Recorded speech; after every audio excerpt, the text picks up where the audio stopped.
Warning. In the name of God, stop a moment. Cease your work. Look around you. Look around you. Look around you. Cease your work and look around you.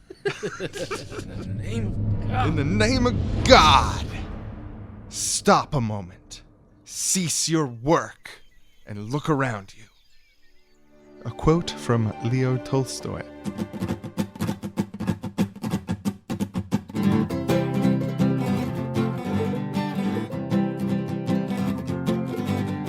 I'm wrong, you're wrong, we're seriously wrong. I'm wrong, you're wrong, we're seriously wrong. I'm wrong, you're wrong, we're seriously wrong.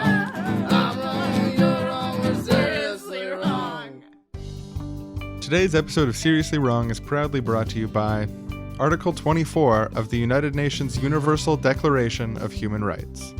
Everyone has the right to rest and leisure, including reasonable limitations of working hours and periodic holidays with pay. It's in the Declaration of Human Rights. Yeah, the Universal Declaration of Human Rights, as ratified by the United Nations. I really like that it says reasonable. What I think is reasonable, that would be really great. I love that the Declaration of Human Rights mentions holidays with pay. Good shit. I wouldn't have expected that to be in there until you told me, but it makes a lot of sense that it is. Part of that irreducible minimum, folks. Article 24 of the Universal Declaration of Human Rights. It's like dope. It's good. Relevant to this episode.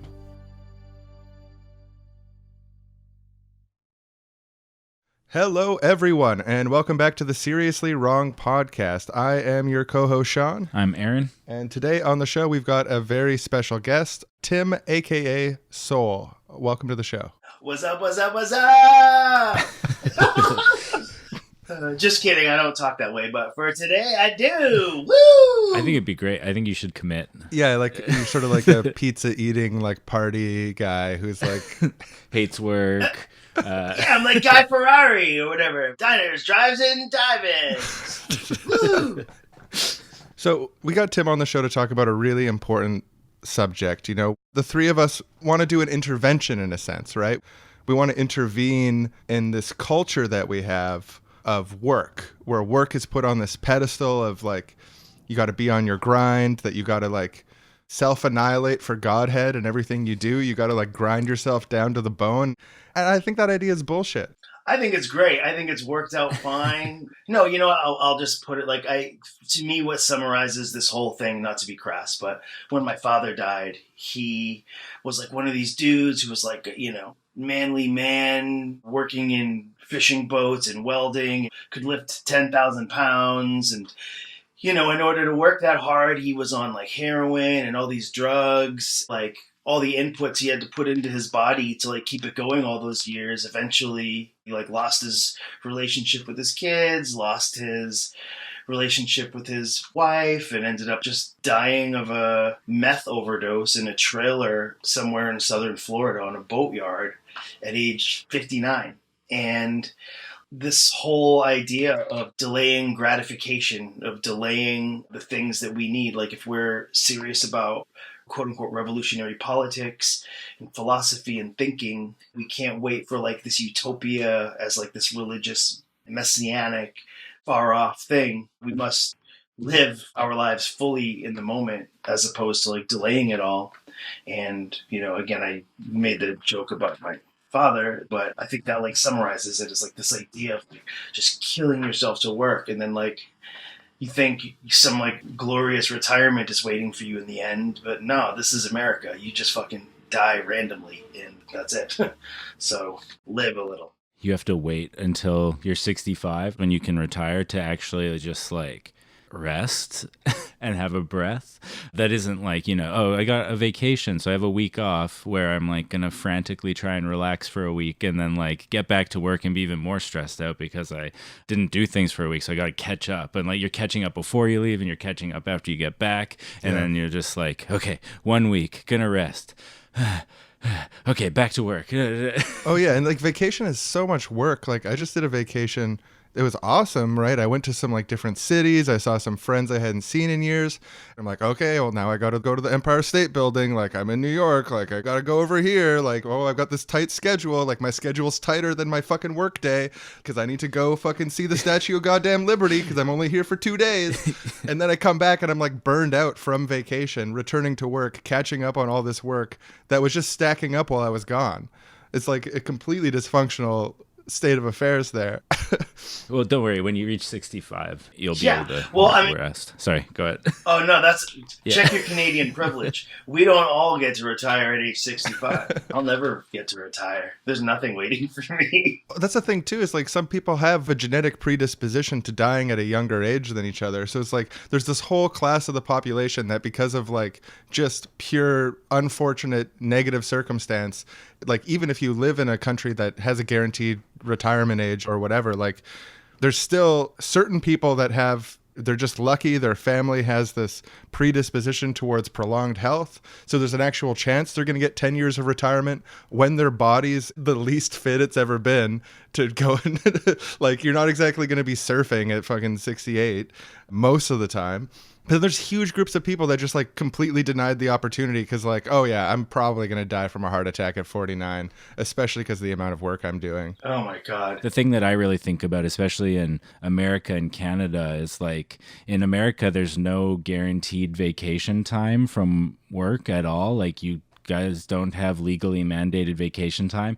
Canada is one of the second lowest. We only have 2 weeks of legally mandated vacation time, whereas in a lot of countries around the world, it's like between 5 to 8 weeks. And like when Medieval I hear that, peasants got more. when I hear 8 weeks vacation, that is so, it seems so absurd to me.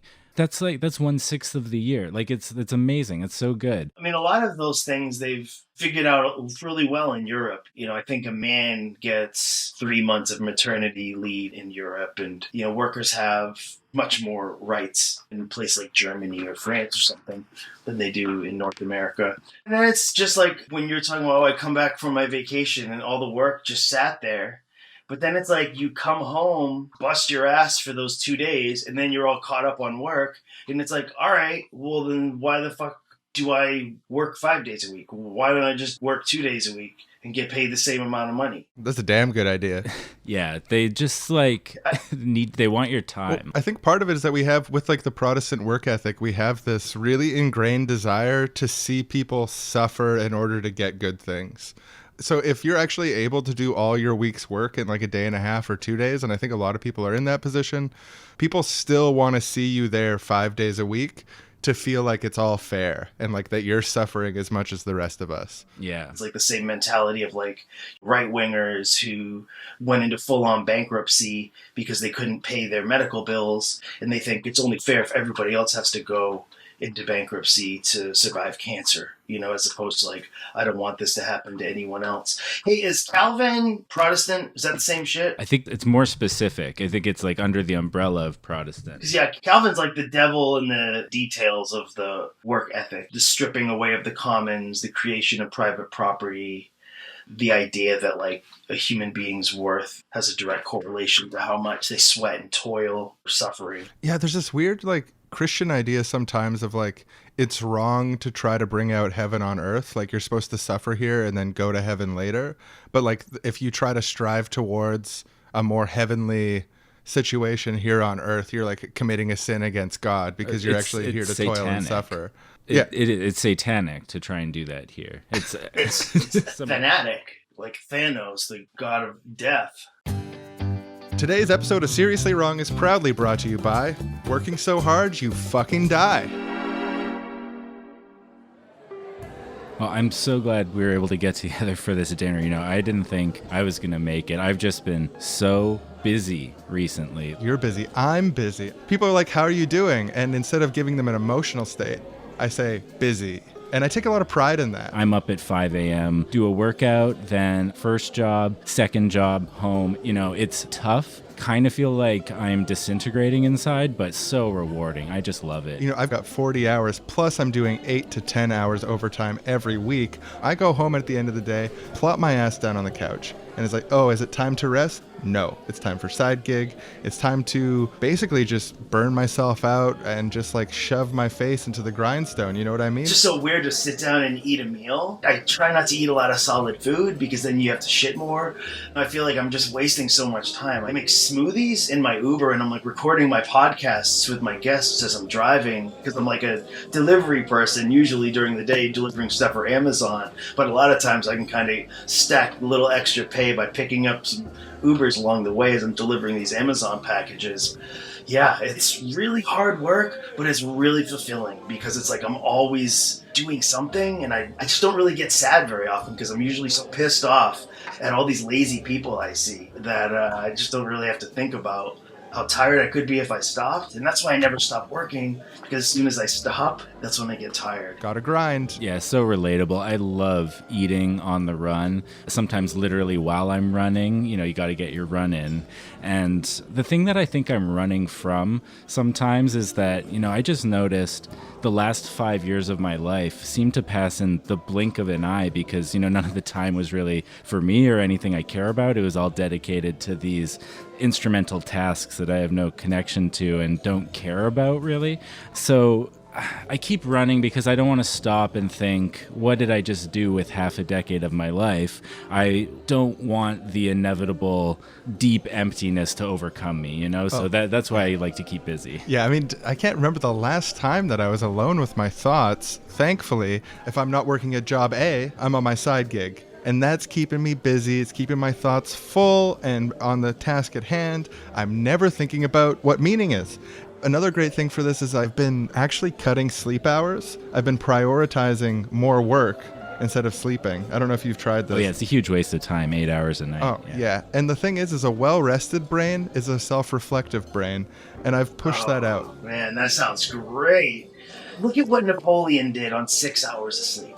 Imagine what you could do on 3. It sounds like y'all are working really hard or whatever, but it's like, have you tried meditation? Like, I've just invented a new form of meditation. It's called a micro-med. You know, they say, oh, you find a mantra of the day, find a mantra of the day. Just one word. Just say it. Just say it as you're leaving the house and you're grabbing that coffee, pissing in the fucking bottle, getting ready to head down to the Amazon factory, fire up those drones. Ugh!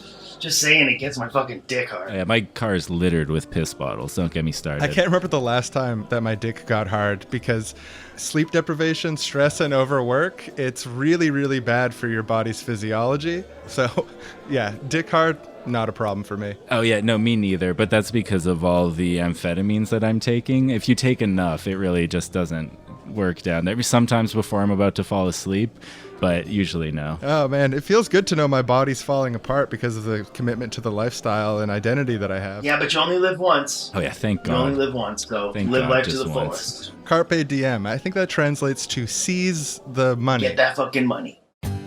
Working so hard, your body stops working, you fall apart, and you fucking die. Today's sponsor of Seriously Wrong. Yeah, so anyway, I was just like brushing up and like going through this book by this guy, James Livingston, who wrote this book, No More Work. Do you know this book? No. It's cool. And like one of his main arguments that he makes is that like this era of human history is an era where producers, owners, the ruling class has been able to like increase their output without necessarily having to increase labor or put capital into it. So like, you know, they're making all this extra money and workers are way more productive than they've ever been, getting way more work done than was humanly possible 50 years ago. Since 2002, it's gone up 30%. Workers are 30% more productive. And yet, as jobs are going away and as jobs are needed, there's just no correlation. Like, it's not like you get paid more for being more productive. So it's like at work, everybody just works really slow and sits around and like stares at memes all day. Not that I've worked for 20 years, but this is what I gather from talking to people who do it. You don't really do anything. I had so many jobs when I was like first starting out working after high school and stuff where it would just drive me absolutely insane to know that I could work faster, but that if I did work faster, there would be no benefit whatsoever. Working fast and working hard and working effectively is rewarded with more work. It's such a bizarre system. Yeah, it's punished. You're punished for doing more things. This is such a huge incentive to, like you're saying, like slow down, go pee for 1 minute, go on your phone for 14 minutes, pretend you were shitting.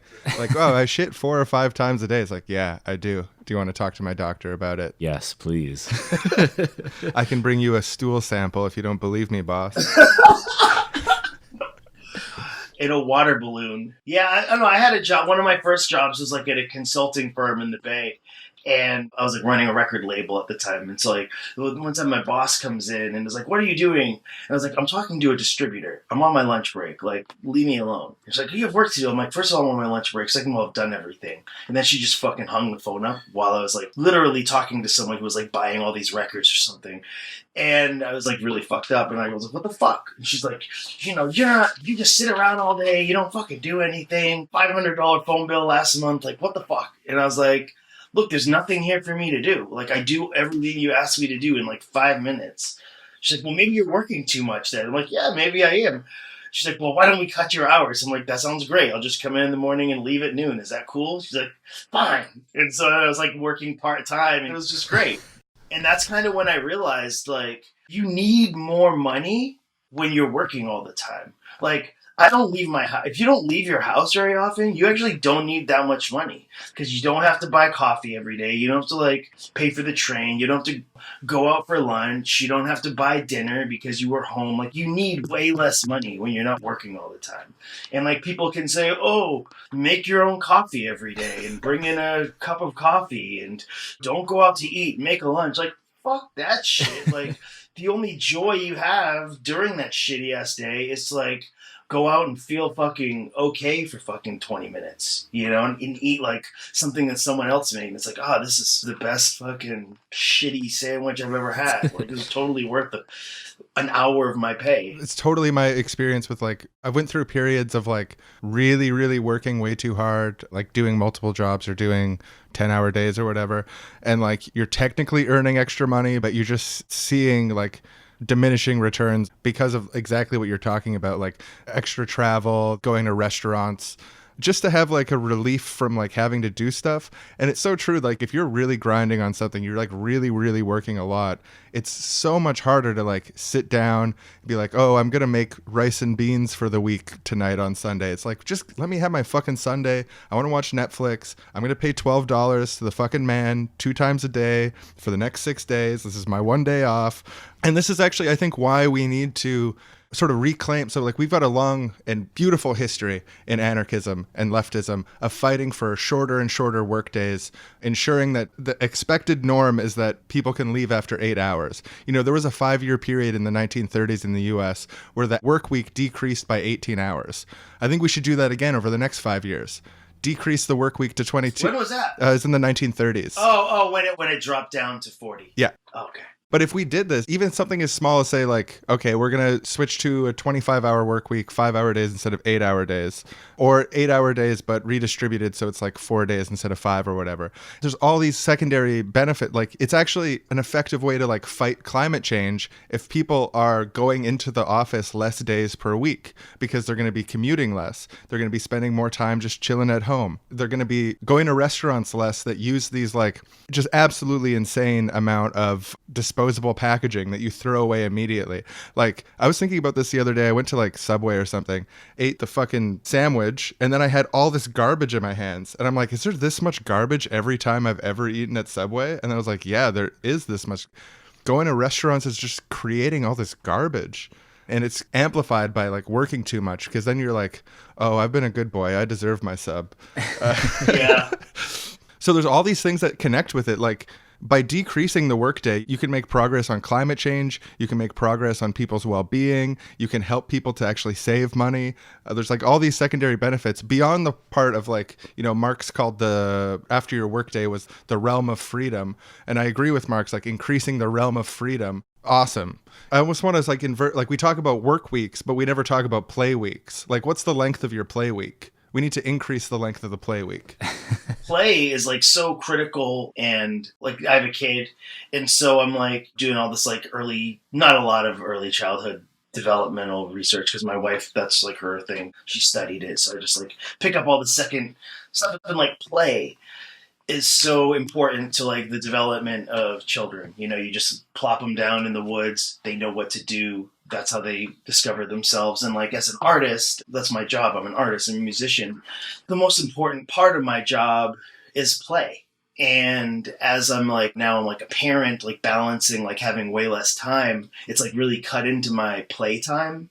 And so it takes a lot of mental effort for me to like just get lost and just in a wash of ambient noise for, 3 days straight. Like there's been whole weeks where I didn't produce anything, where I was just like stoned half the time, really sober the other half of the time, and just lost in like making noise. And like just that as an example of like, when you're same with being a writer or a podcaster or any kind of creative thing, whether you're someone who builds shit, a laborer, woods worker, or whatever the fuck, you need time to play in order to actually get better to be able to produce better. You need playtime. And with all the shit that's happening in our world, like the commodification of every second of the day, you get out of work, and then like when you're not on the clock at your job, you're on the clock with Zuck or Jack, Twitter or Facebook or Instagram. Then you're on Netflix generating more data for them, and then maybe you go on Minecraft and, mine ore digitally for 4 hours, or Skyrim or whatever game you play that resembles like shitty fucking work. Like, just you want to go do herbalism? Like, go out in the fucking woods. Like, you don't have to do it in a video game.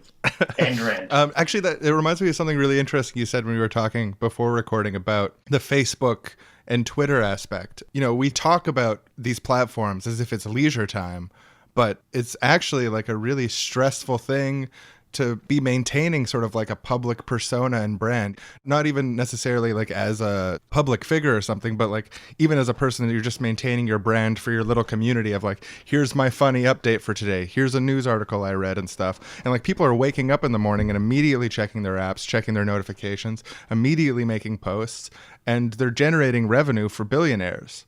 The Invisible Committee calls let's force everyone to become an entrepreneur of the self.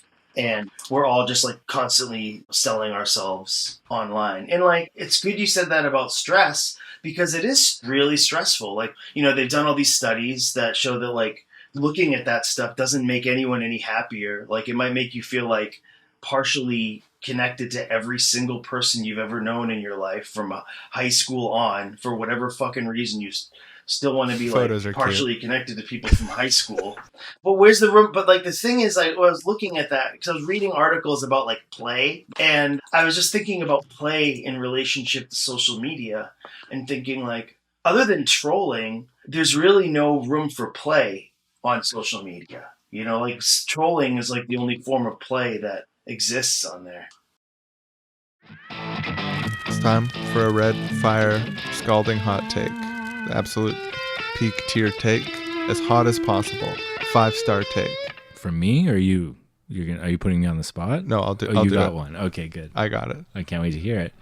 Donald Trump, famously criticized by liberals for spending too much time at Mar-a-Lago playing golf, going on too many luxurious vacations. My hot take is that's actually good, because it makes him well-rested and more productive when he's doing a very stressful job. But do we want him well-rested and productive? Yeah, absolutely. So much better than the alternative of still being in power but going insane. Oh, yeah, no, right. That's a good point. What's on the table is Trump how he is now, a Trump who's devolved even further via the vectors of extreme stress into even more of an insane person. Mm-hmm. Generally, I think we should transition the role of the president into a primarily vacationing role.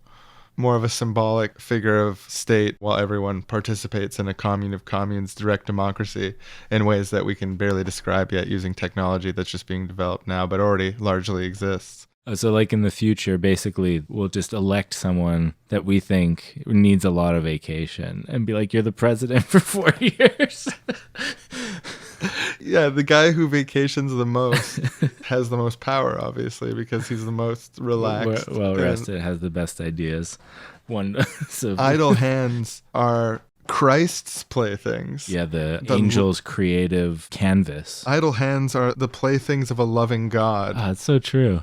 Every time I see my idle hands from now, I'm going to imagine little halos around them, or that they're like glowing with holy light. Yeah, I mean, that's what idle hands are. Definitely. Yeah, you just can't see it. You can't see the glowing hands? You can see the glowing hands? Yeah, but I've been doing a lot of religious study. Oh, yeah. Cracking open that third and higher eyes. I don't know how many eyes you've reached, but. There's the material and there's the spiritual. It's only 2 eyes I know of. Oh. Tell me, is the third eye? Sounds crazy. There's eyes even beyond the third. There's dimensions beyond spiritual. There's dimensions beyond spiritual. Yeah, okay. What the fuck does that mean? Do you believe in ghosts too? Yeah, but ghosts are in the spiritual dimension. There's no ghosts in the spiritual dimension. It's just spiritual sort of sounds like spirit, which is like a synonym for ghosts. But like No, you can meet the spiritual's- ghosts. No, spiritual is more of like a vector dimension of patterns and, loving radiation and stuff. It's like fractals and stuff. It's not Well, yeah, it's not but ghosts. There's ghosts. Be realistic. in the It's a loving fractals. fractal. It's not ghosts. I disagree, but I think we should leave it there for now. So yeah, I think, the anti-work anarchist perspective is definitely send the president on vacation and leave him there. Don't bring your emails with you, buddy. We got everything taken care of. These 4 years are about you. What a beautiful future. We now go to the Church of the Unhealthy Work-Life Balance, where a young true believer is going for his weekly confession. Blessed are those who toil under the God's sun. What have you to say today, young one? What ails your heart? My heart is heavy today, Father. I have sinned. Let the Lord's workers lift you.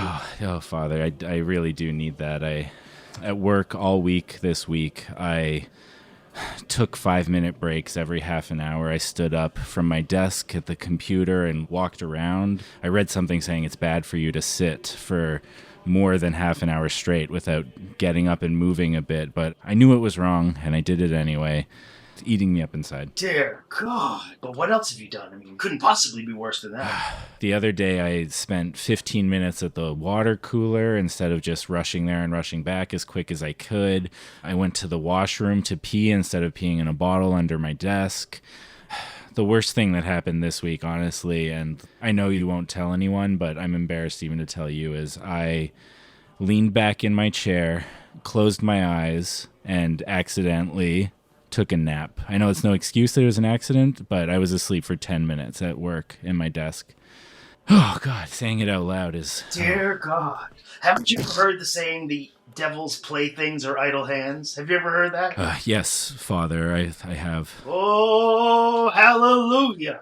Oh, hallelujah. Pots and pans. Look, if you wish to be forgiven for all that you have done here and all your trespasses at work, there's a simple cure for it. Next time you fall asleep at your job or you find yourself straying, taking too much time, I want you to unplug your mouse pad, whip it over your back, and self-flagellate yourself like so many have done throughout time. Then and only then can you be brought into closeness with God and capital. Oh, yes, Father. Thank you, Father. That's a huge relief knowing there's some penance I can do. I do have one other issue I want to bring to you, Father, which is that my partner, they won't come to church with me. They've been calling in sick at work, even when they're not sick or when they're mildly sick or just to take a mental health day. And, I've been... it's hard, but I've been trying to make it work because we made a commitment to each other. But then recently, they just asked me if we could take a 2-week vacation. They want me to take 2 full weeks off work and do nothing. And I don't know what to do, if I should divorce them or yell at them, belittle them. I don't know how to make them comply with poor work-life balance, which, as we all know, is holy. It sounds very bad. First of all, I think what you need to talk to this person about, your quote-unquote partner, but I don't see how you could be in a partnership with someone who doesn't fulfill their obligations. So it's not a partnership that you're involved in. And what I would tell your quote-unquote partner is that hell is full of lazy people and sinners. If you want to go to hell, be with all the sinners and the lazy people, then you're going to be waiting a long time down there because the service sucks. Because up here in heaven, You'll have everything you want when you want it, like Amazon. Right, because all the hard workers are up there. Yeah, obviously. Yeah. And all the lazy people are in hell. So, you know what? Let your partner go on their vacation all by themselves and let them think about what hard work really means. Okay, yeah. I was thinking of maybe trying to steal the keys to their vehicle so they couldn't drive to the airport, but like they're going to have to learn to discipline themselves. I can't always do it. So yeah, I mean, the other option, son, of course, would be to see if you could work on the vacation and model positive behavior. Bring your phone, couple laptops, and while your partner, quote unquote partner, while this person who is sucking up all the resources of our Lord and our society and our beloved economy, you could be working twice as hard. To inspire. No margaritas. It's just coffee. Inspire all the other lazy people on the beach and piss in a bottle on the beach and show them, like, you can do this too. You can feel the fucking warm, golden embrace of God's loving economic rays. Oh, wow. That is such a beautiful vision, Father. Thank you. I'm tearing up a little bit, but to be on the beach with all those lazy people, but then to just work so hard, and they'll see me working and they'll think, oh, I want to be like him. Why are we even at the beach? Let's all go to the office. And oh yeah, you know what? This is why I come to church. You're a holy man and I'm just a lowly supplicant. And thank you so much. I really got to go though. I'm on my lunch break and I got to get back to work and I need to squeeze in some time with that, like hitting myself with the mouse pad thing. So got to run, but thank you so much for this, Father. This is amazing. And don't forget to do your hail toils before returning to work. Okay, yes, I'll do it now. God bless. O toil by thy pure and immaculate conception, make my body pure with sweat, and my soul holy from deprivation and suffering. O my mother, preserve me this day from rest and relaxation. Hail the grind, full of grace, the Lord is with thee. Blessed art thou amongst workaholics, and blessed is the fruit of thy womb, prophet. Holy toil, mother of production, pray for us workers, now and at the hour of our death. Amen. God bless you. And that sitting toiler, led temporarily astray by the temptation of rest and relaxation, returned to work, reinvigorated with the Holy Spirit. The Holy Spirit within us that commands that we slowly grind ourselves down to a paste and destroy our bodies for production. That toiler became the ultimate toiler of all time, working a 21-hour day for 2 years straight before dying at the age of 25. That toiler went to heaven. Will you?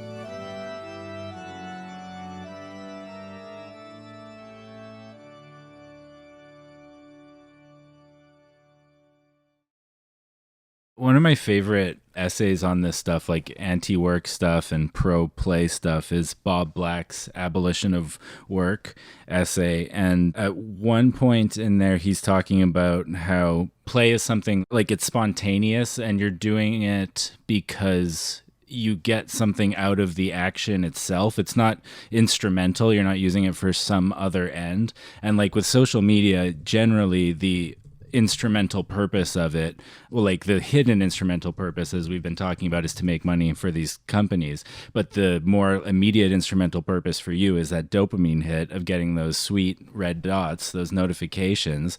Like, it's not happiness. You just get this hit of like excitement or validation, but it's definitely not play in the sense of like unstructured, something that's being done for no other reason than the action itself feels good. Like composing your perfect call out post or like the most salty tweet you can imagine. It's like, it can be fun, but it's not like something, it's not something you'd be doing if there wasn't this other thing you were working for. Like people don't sit and compose salty tweets to not send out to the world and get those dopamine hits. Like got my private journal of salty tweets. Like all under 144 characters, just like private angry journaling.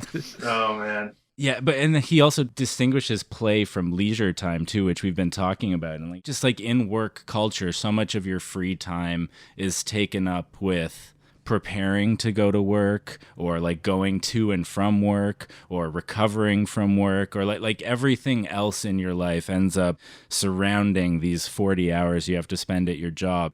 everything else has to work in support of that, because that's the non-negotiable thing. Like, you have to be there during those hours. You have to be like relatively awake and able to do your job. So it's like, even if you're going to a movie, you're doing something with your friends because it's fun. That's just like this necessary pressure release valve to like make sure you're good enough on Monday to get back to work and like not kill yourself because how like monotonous and horrifying and humiliating it can be to dedicate your life to doing these jobs that like most of them lack anything that's like personally meaningful to the person. Like, I did something that mattered to me and meant something in my life. Like, most jobs don't have that, and that's just soul crushing. Yeah, it's really funny because I'm in this situation now where I'm personalizing it just because of A, because I'm the guest, and B, because it's just like how I'm thinking about these things because it's personal. It's like my wife is working at a university now, so I'm like around these like professors who are, I guess they're liberal, maybe, but like, I'll meet these people from this like fancy college, and they'll be like, the question people ask, like, what do you do? And it's like, if I had to think about how I spent the last 10 years, probably over 50% of that time was spent organizing and doing activism stuff, like stuff I didn't get paid for. It's like what I did all day. I like make enough money with music that I could just kind of fuck off the rest of the week or whatever and just do organizing. But it's like, is that work? Is that play? It feels like it's meaningful work. You know what I mean? It's like, in some sense, during those courses of my life, like that's who I was, but yet I didn't get paid for it, but it was meaningful. Some of the most meaningful stuff I've done in my life, and that's like one of the underlying tensions with all of this is like, it's interesting to like talk about what the definition of work is. Is work something you do for someone else? Is work something you do with an end? Like, is gardening work or is it play? Like, there are a lot of things that like blur the line between play and work that are like good things. But I think an even more important element here is like, where's the meaning? That's one of the hallmarks of this alienated moment we live in, is like meaning is stripped from our lives. And when meaning does come into our lives, it's in the shape of like ethical consumption choices, what you consume. If you get a Democracy Now! Mug every year, like you've done your part and your life is meaningful. You can go back to killing seals for your job or whatever. I don't know. I hate killing these seals, but I got to put a roof over my head, and I get that Democracy Now! Mug, so it's. I think the overlap between like meaningful work that's actually enjoyable to do, that's like can be playful in a sense, can be like something that is its own reward, like where the action itself is, if not enjoyable, like the outcome is something you believe in. But we can call that kind of stuff work, and I would be totally fine with that. And then be like, okay, we don't want to abolish work. We maybe want to abolish job culture, or the idea that like all necessary work in society needs to be like segmented off into specific roles, and you do that role indefinitely. Just keep doing the thing. Like, I don't know if either of you have ever worked in like a, what do you call that? A production facility or something where it's like Fordist, where like you just do literally one thing all day over and over again. I had a job for that like 3 months. It was a factory that produced cable trays, and there were these welders, and they were welding the rungs onto cable trays. They're like ladder shaped things that go up in the roofs of buildings, that they'd weld them, and I would sand the welds so that there wasn't a black smudge. And I did that for 8 hours a day, and I would call in sick like 3 times a month maybe, and I lasted like 3 months. And there were people who had been there for like 30 years working a job like this all the time, but I just couldn't do it. Like, I could weld things and like make stuff like this if I'd been able to do all the different kinds of jobs and like switch around and do things, like that would be better for a while anyway, because it's like a lot of these things can be enjoyable. Like, doing something productive is enjoyable. Fixing things, creating things, making things is enjoyable. But like the insulting part is there's like these tempos and these quotas you have to meet, and this squeezing of every last drop of blood they can get out of you. And if we want to talk about work as something that can be beneficial, which I think it can in the right circumstances, like doing this podcast takes work. Lots of stuff that people want to do is work, but you don't want to do it for 40 hours a week doing like one minute aspect of it over and over again for decades of your life. Like nobody wants to do that, no matter what the thing is. I think Adam Smith in The Wealth of Nations, I don't remember the exact quote, but there's an Adam Smith quote where he talks about that kind of like repetitive single thing for weeks and weeks at an end. And Adam Smith, one of the foundational thinkers of capitalism, said, be careful about doing that because it's going to drive people insane. And that's bad for productivity. I mean, the thing about that kind of work, it depends on what it's for. Like, I'll fucking sit there all day and sand the welding burns off of some shit if it means I'm like building artillery to defend our enclave against a fascist onslaught. Or it's like post-hurricane Bilbo Baggins and we're having to do repetitive tasks to like survive for the good of all the people around. Like, that's much less alienated than the sort of hyper-capitalist factory you're describing, you know, where half of that shit probably never even got used. You know, they probably just got sent somewhere else and didn't sell. And then there's some kid in some country somewhere like banging the iPhone parts out of those trays now. You know what I mean? Like that repetitive labor. Like if like we're talking utopia, you know, we're talking like post-revolution, like I'll wash the dishes. I'll fucking volunteer to go clean the sewers. Because in that society, there's less bullshit to keep up. And in that context, we would be working less. If everybody had to do their 8 hours of community service that just shifted around, like, okay, you're the asshole who has to climb all the telephone poles and change all the lights on them. Like, that's your job this month. It's like, fine, I have free food, free apartment.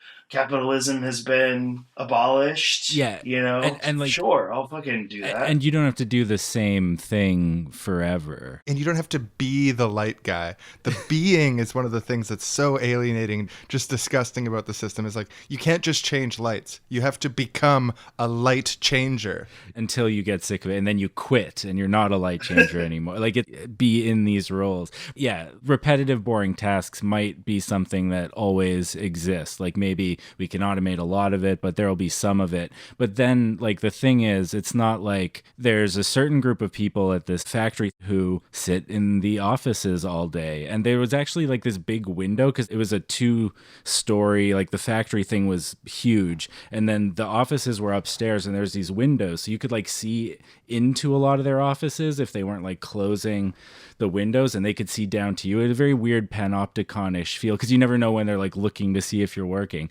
But there's this super insulting thing of like, we get 2 15-minute breaks and 1 half-hour lunch, like strictly timed. There was a bell that rang. You get to go and come back, and like you don't leave during the other parts because you slow everything down. It's this like assembly line shit going on.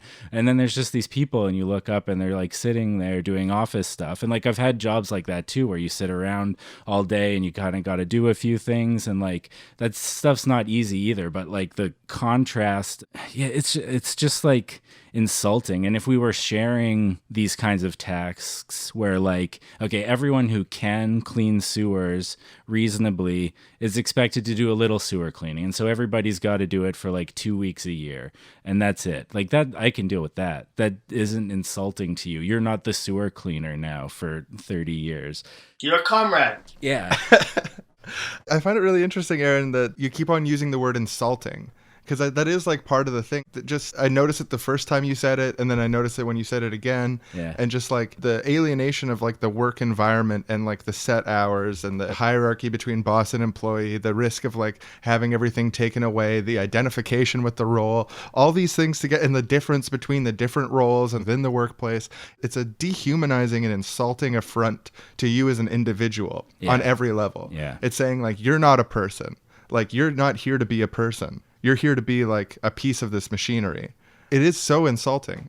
And I haven't had that exact type of job, although I did work on a production line for the woke soap company, Lush Cosmetics, where I worked in their like bubble bar department for like 9 months. Hey, I've used those bubble bars.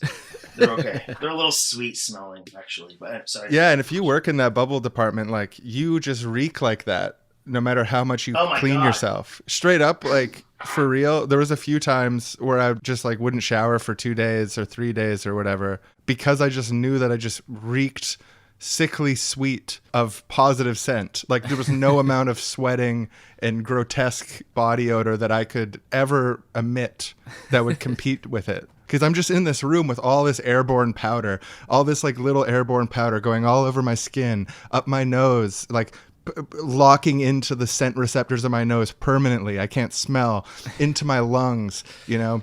Meanwhile, making these $11-12 fucking bubble bars while I'm getting paid $12 an hour, but expected to produce 250 of them per hour. It's like, it was nice that we got to make different bubble bars. You know, sometimes you make the little snowman, sometimes you make the little cone, sometimes you make the little, sometimes you make the little campfire. You know, what are you complaining about? but it was like that was like I think my realist capital C capitalist job that I've had, like production line, just like seeing the dissonance between what I was producing and what I was getting paid.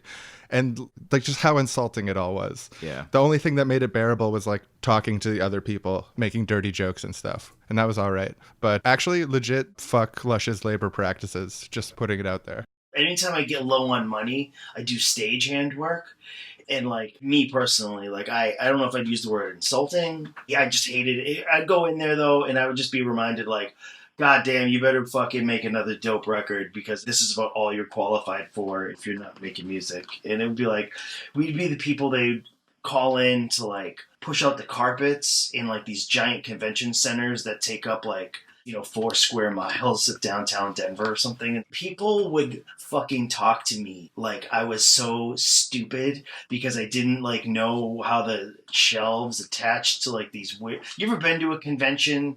They have these like weird little floating islands and there's like thousands of floating islands and each one has like specific construction things and like they'd ask you to like hang off of some fucking crane. It's like there's no way this is safe. Yeah. And I'd be like sweating my ass off, like, and like they wouldn't tell you when you would go home. At a certain point, you'd get called up, and whether you'd work 8 hours or 12 or 16, they'd call you up and be like, okay, you're going home now. Be back here at 8 in the morning. And they would do that until the job was done. And like you didn't have any say as to whether or not you could go in tomorrow or not.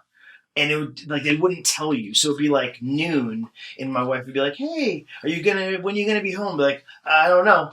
And so, like, it'd be dope because you'd make, like, whatever. I think the most I ever made, there was, like, $1,500 a week, which was fine. It was great. But it was horrible because the whole week was just gone. And then I just had to spend 2 weeks eating weed candy afterwards just to fucking... Because it was just nothing but sweating, rolling out just miles and miles of fucking carpet. No one should do that job.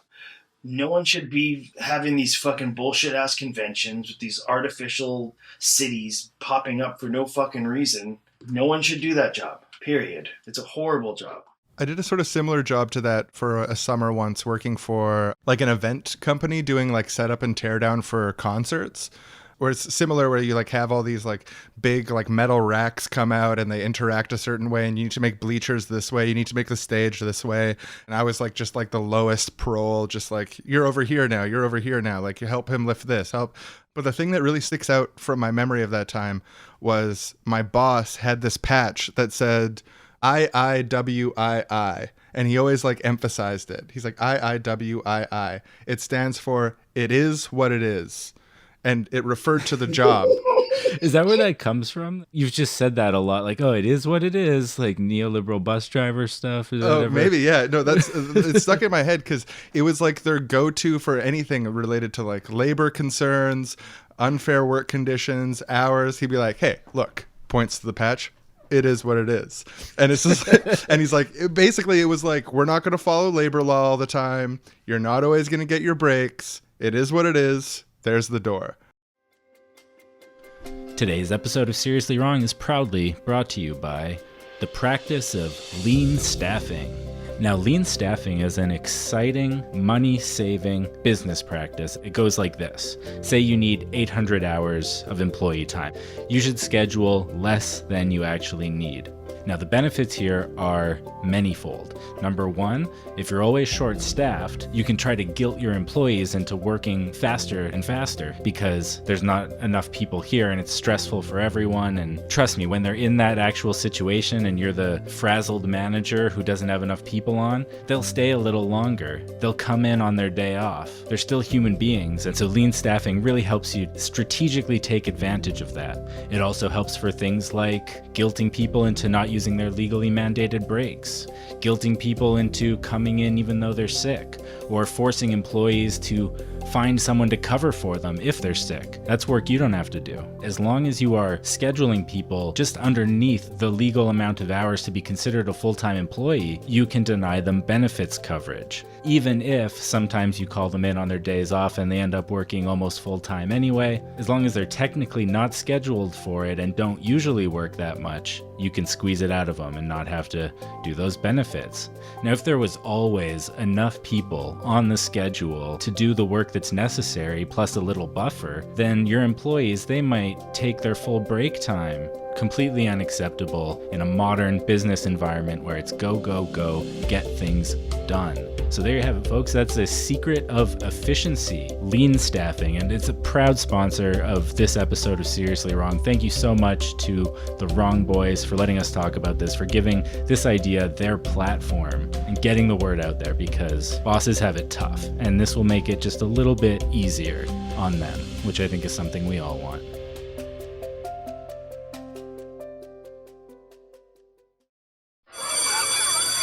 Okay, class, settle down, settle down. We're going to be continuing our history lectures. Hooray. Sorry. I know I'm not supposed to talk now. Sorry. Oh, it's just, okay. I'm just excited for history. Some teachers get really mad about students just talking. I find it frankly charming. Well, great. So obviously when we left off last time, we had just reached industrialization, wage labor and factories are being introduced. There's now this stark dichotomy being made between workers and bosses, and the bosses want obviously the workers to work as much as possible for as long as possible for as many days as possible, and the workers want as much money as they can get, but they don't want to only be working. So there's real conflicting interests there. I like the lens of the tension between boss and worker. It's interesting. Go on. Yeah, I wouldn't say all history can be filtered through that lens, but a lot of it, and it's extremely useful and good. There's even lots of stories about things like clocks being changed during the day. It was pretty common back then. People didn't have their own watches. Oh, that's fucked up, Teach. Yeah, could you imagine if I changed the clock back and made this class twice as long and tried to pull one over on you kids? Well, I mean, especially if you have a contractual obligation to pay us for our labor time in the classroom. But the workers, they didn't take that lying down. Oh, hell yeah. Cobblers in the first shoe factories in Lynn, Massachusetts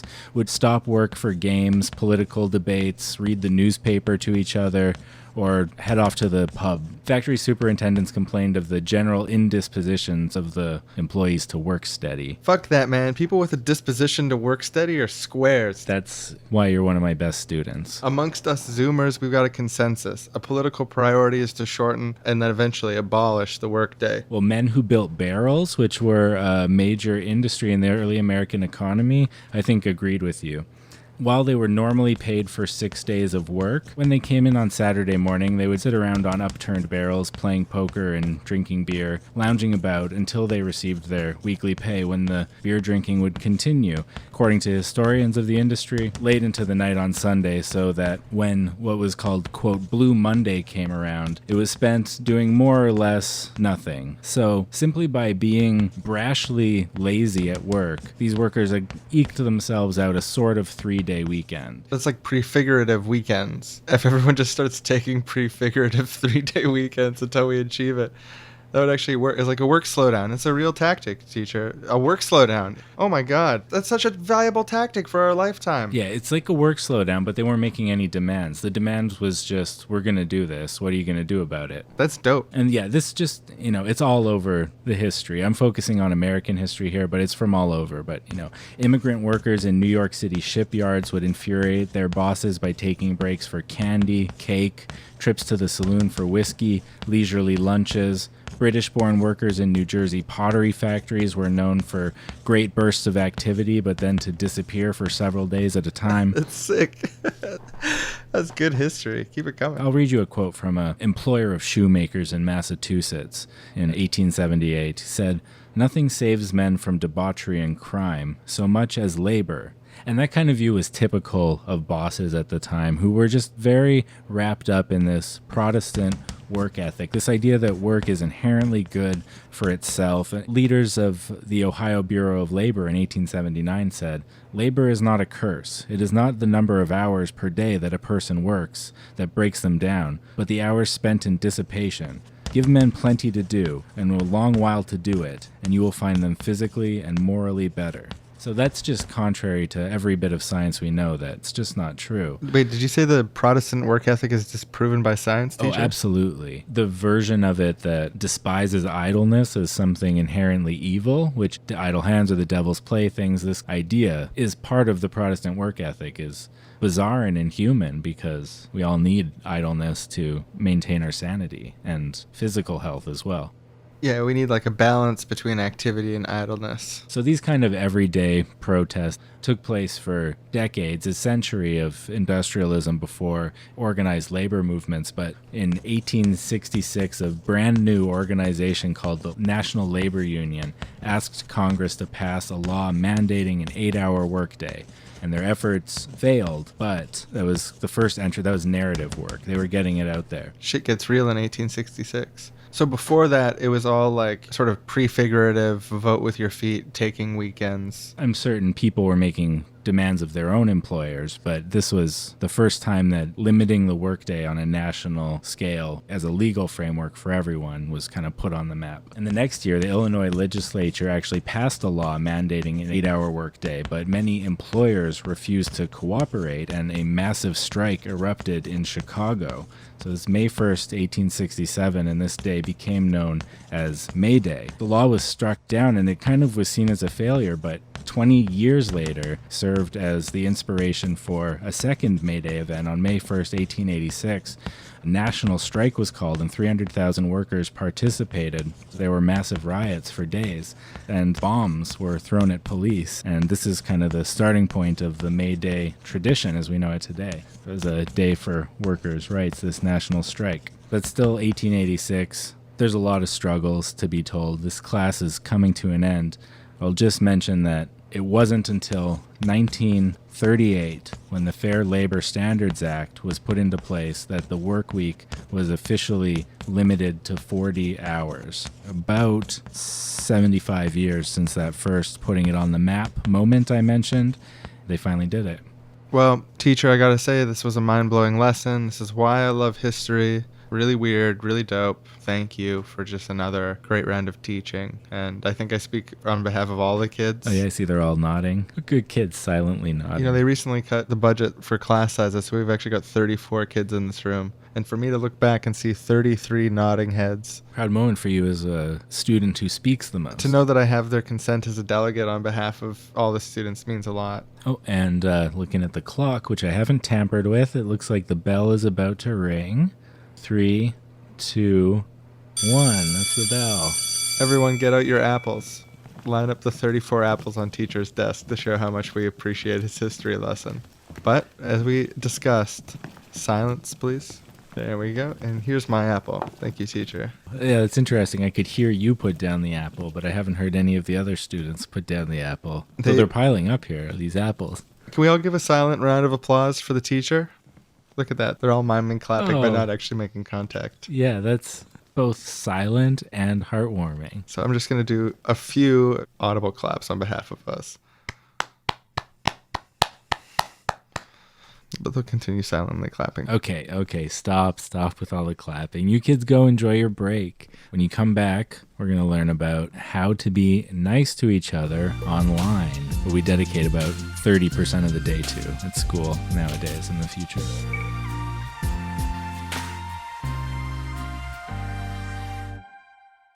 So when we first started talking about what to talk about, I wanted to talk about Tim Ferriss. And so I guess like what I wanted to say about that was like in this whole conversation about shitty jobs and like the amount of money we make at our jobs doesn't stack up against like the needs of our life, whether it's emotional or economically or whatever. I know like Tim Ferriss is like heralded by like tech bro, douchey, startup, and he has a lot of ideas that are like pretty exploitive. But his book, The 4-Hour Workweek, really made me think about labor in a lot of different ways. And I think like yes, I think it's great as an aspirational goal to work towards like less work altogether. I think that's great.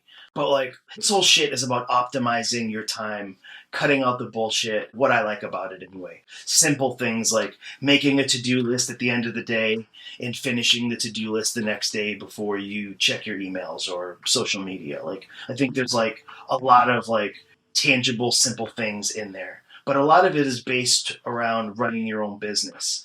And while I wouldn't say it's like either or, like I know a lot of people who are like wobbly kind of labor organizer people, and like I think that work is obviously really important. Like we need a militant mass movement capable of fighting for everything that everybody needs.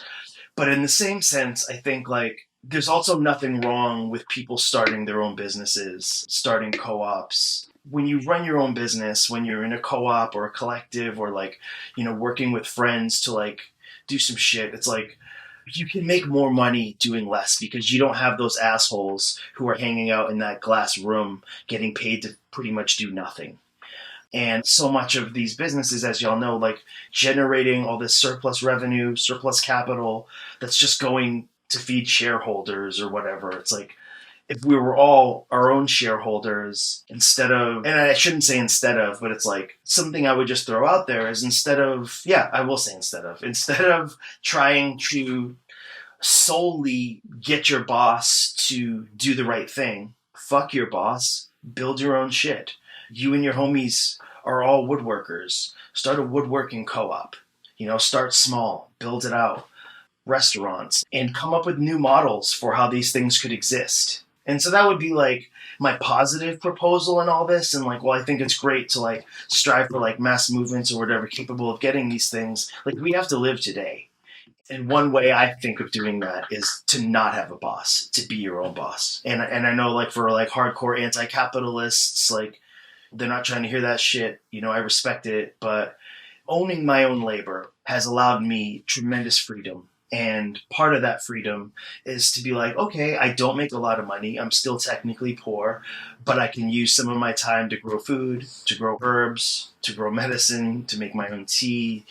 I don't know. I just think there's other ways to like push capitalism to the fringes of our lives and like create our own alternatives, creating networks of mutual aid, etc., in addition to all these other things. And I would just put that out there as like, rather than just solely like thinking about all the things that are fucked up, there's also a lot we can do in our lives now to like increase our capacity for play and struggle and still work a little bit and exist within the world and have nice things. Yeah. Those are just the things I was like bubbling out. I was like taking notes. I'm like, oh, like I don't want to like just complain about all the shitty jobs I've had. Like I'd like to lay out some ways out.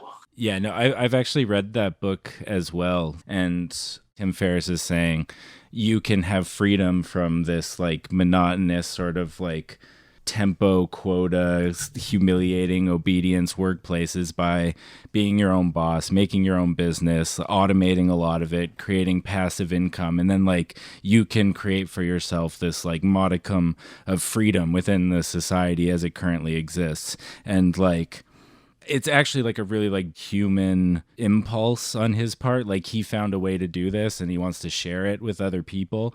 And like, he's not challenging the structures that are making it so that the bad version of work and jobs is the default for most people. And like to get out of it, you have to like be this, entrepreneur or whatever, like, because I think like the way leftists think about things a lot of the time, and like it's important to think about things this way, is like we want to change systems and we want to make the systems work in a way so that this isn't an issue for anyone anymore. And then there's this sort of like rejection of like, I guess, game playing within the system for, to some extent, your own benefit. But if you do it with the sort of mindset that you're talking about of like wanting to create cooperatives, wanting to create space in society away from this sort of default capitalist mode of doing things. Because if you're making your own business, whether it's you and a couple of your friends or it's just you, like you can decide what the culture is within this co-op that you're doing, and you can create these little bubbles of something better. And it's like, no, that doesn't solve it for everyone, but it's not nothing. And it gives you a foundation to be able to do other things that might help shift those systems in ways. Like you're talking about how your income from music allowed you to spend a lot of time doing activism and organizing, and that's super benefit. Like that's exactly the right kind of thing that you'd want people who have that kind of spare time, who've managed to eke this exception to the rule of like sort of needing these hyper individualized capitalist jobs to do. You want people to be using that time to do productive things to help try and make those more systemic changes so that it's not this thing where only some people can do those things because they have the free time or the ability or the impulse to do it, I guess, and make it so that it's more the default setting. But like, I guess I'm just saying, like, I think people frame these things as like opposed to each other sometimes, or that it's like bad for you to try and do those kinds of things for yourself, but they're actually complementary. Yeah, there's definitely a complementarity there, because like even if you're talking about the desire to create a fundamentally different society, like have a break from capitalism and build a perfect utopia, forever, 10,000 years of world peace, the abolition of patriarchy, capitalism, and so on, commune of communes, you name it, the whole 9 yards, turn the oceans to lemonade. Even if you want that, like it takes space, it takes the realm of freedom to be able to do that. So like to advocate for a worker cooperative where workers own their own labor, they own their own production within the system is sometimes, I think, disproportionately, and I think there's fair criticisms to make, but it's a difference between criticizing something and then criticizing something and writing it off. Because I think it's fair to criticize it and say, well, that's not enough. And that's true. It's not enough. It's necessary, but it's not sufficient. But by freeing up that extra time, like we don't have very many choices under capitalism for how we support ourselves and how we give ourselves free time. And if you reject like the idea of like, oh, if you're making your own business, well, then you're just sort of like becoming this like little capitalist, and like it's actually wrong and evil and insufficient to do that. It's like, well, what's the alternative you're going to go work for instead? Where's your money going to come from? Who's going to pay your rent? Are you going to live with your parents? Are you going to live off of inheritance? Is living off of inheritance so much more pure and leftist than running your own business? I don't think so. Like we have very, very limited options within the sort of like realm of necessity here of like what is going to pay our bills. And within that spectrum, I think the closer you get towards like democratically owned, more communal, worker controlled organizations that prefigure and exist within this system, that's about as good as you can get within the system. And we should definitely like strive towards that. And especially if it's possible to have part of that be like freeing up more free time for yourself, for play, for leisure, to spend time with your family, to spend time with your friends, and spend times with people to make social connections and help move political discourse, or organize for a better future, organize to do things that are effective interventions within systems that dehumanize and insult us, then absolutely. Like, what other option is there? Well, I mean, I look at like the organizing that's been done in like Burgerville in the Pacific Northwest, where like people are doing an amazing work, organizing, going on strikes, like linking up with other labor unions. And we've seen these Fight for 15 struggles. I mean, obviously by the time $15 minimum wage gets set, the cost of living is going to be $25 an hour. So like, that's why I just put it out there as like part of a prefigurative thing, is like, let's think about owning our own labor. Because I just know when I first started coming around anarchists about 10 years ago, I'd always just feel guilty or something. Like, oh, I gotta go home and mail out CDs that someone bought. I'm selling something, you know, and all my homies are like washing dishes or working at corporations or something. I guess that's what I'm saying. These two things, it's not one or the other. You want to fight, you want to work at a job and fight for better working conditions for all workers or for the people you work with and to fight there. That's great. That's awesome. We need that. We also need alternatives. We need it all. Because here's the thing. It's like I had all these jobs where I was like, oh, this is the best job I've ever had. I love it here. And then like they restructure. And then all of a sudden my job is obsolete. And I have to go find a new one. I have to completely reimagine my life. And like my first 3 jobs were all like corporate restructuring and people getting laid off and jobs getting outsourced. And like that's what it means to work now. So quit your fucking job. Actually, fuck having a boss. That's how I feel. Like, yeah. No, fuck a boss. Is it really 8 already? I haven't had dinner. Oh, there's just 3 more things. 3 more things. I could ask Tom to file this, but he's going to fuck it up. If you want it done right, do it yourself. Getting a bit hungry. But this unpaid overtime, I signed up for it by staying. It's all good. I don't even need overtime. Work is its own reward to just see all this filing done correctly. Couldn't trust Tom to Open up, authoritarian leisure goons. I'll get the door as soon as I finish this email. Open up. So many emails these days. Emails.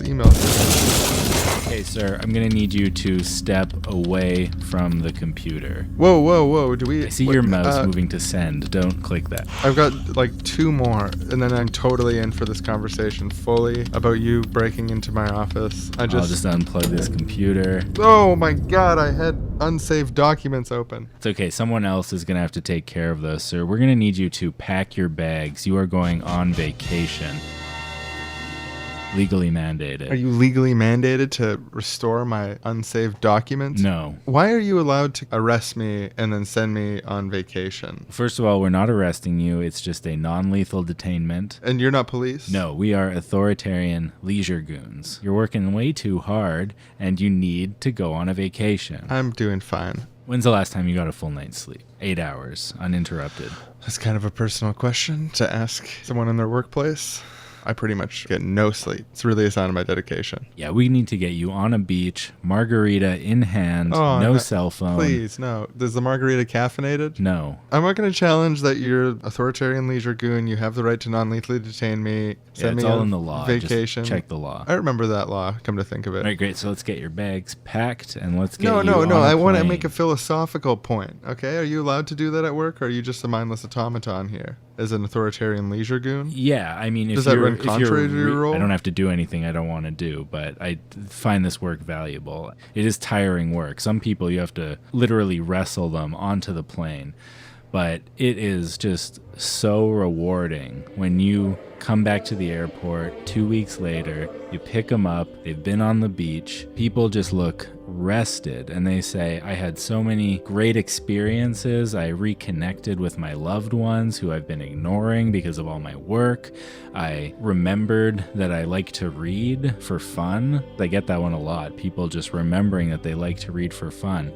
Sometimes people literally collapse down at my feet, thanking me for forcing them to go on vacation because they realized they actually hated their job and they just hadn't even taken a moment to think about it. They end up quitting, taking a completely different life path, and finding something that brings them meaning. But that's my point is, okay, I will submit to my vacation. I'm just asking if I may please bring a bunch of work with me. That's how I like to relax. Like, that's who I am. Philosophically, like, you're taking me away from my leisure. Like, this is my leisure. Like, my goal for your vacation is for you to have 24 full hours where you don't think about this job once. Doesn't cross your mind. Imagine all the space that you could have for all kinds of thoughts. I could sooner imagine dying of a heart attack at my desk, surrounded by unfinished work. Okay, so here's your plane ticket. Thank you. That's right. You're going to the lush, beautiful Mediterranean paradise of Iraq. Oh, the cradle of civilization? Absolutely. Yeah, the first batteries Yeah, from and there. one of the safest travel destinations on the planet, as you probably know, since that's so normal to us in our universe. In our universe, we haven't seen an unaccountable, borderless global war on a tactic waged under false pretenses that causes the erosion of all civil liberties of everyone on Earth, regardless of their nationality. Yeah, and that thing that's not happening definitely didn't use a war in Iraq as an early flashpoint in the escalation of that. That's all things that didn't happen. Before I go to scenic vacation ready Iraq, I just remembered that I forgot to put staples back into the stapler, which is almost out. So I'm just going to go over and No, do sir. that. No, I can't allow you to do that. You're on vacation already. Just, There will be no more work. What so if we're someone, just gonna. What if get someone comes in towards the tomorrow door. and uses 16 staples? You know what? You're right. You're right. I know. I don't need to refill this stapler right now on a Friday night. I got free tickets to a vacation paradise. What am I doing? What's become of me? All this overwork has got me so stressed out. I'm just a shell of a human moving from task to task on behalf of others. Just a skeleton held together by false notions of virtue that is slowly killing me. Yeah, that's the reflection setting in. We do see this a lot in people. The minute I get someone to stop working. And now, at the end of the day, like, you're just gonna get robots for everything. My question is, like, are you, I mean, this is a contrarian question, but it's like, are you just fighting to, be the one last asshole in the glass box overlooking all the machines? Like, there's no, I mean, that's the other thing we didn't even talk about during this conversation is, like, automation and the impact that, like, aside from, like, digital technologies making things more productive, automation is going to render so many jobs obsolete. And actually, that was something I wanted to talk about. Arthur C. Clarke, when promoting 2001: A Space Odyssey, the movie, he said, the goal of the future is full unemployment, so we have time to play. I think we're faced with a choice about the future here. Do we want good unemployment or do we want bad unemployment? Good unemployment is basically utopian. It's basically a dream come true, which is more free time to do what you want, to self-actualize, to do the things that need to be done, to make connections in communities, to organize public life and political life being an increasing part of our lives, that we're able to actually have a say in the things that affect us in the world and have democratic participation on levels that we've never seen. But there's also bad unemployment. And bad unemployment is when you don't have enough money to live. Being underemployed isn't like, oh, I need more work hours. It's I need more fucking money. Being underemployed is being underwaged. That's the only problem. So being fully employed and being underwaged is the exact same problem of being underemployed and being underwaged. The problem is not having enough wages. And that's the heart of bad unemployment. Bad unemployment is when you don't have enough money to fucking live. Good unemployment is when you do have enough money to live, but you get to work less.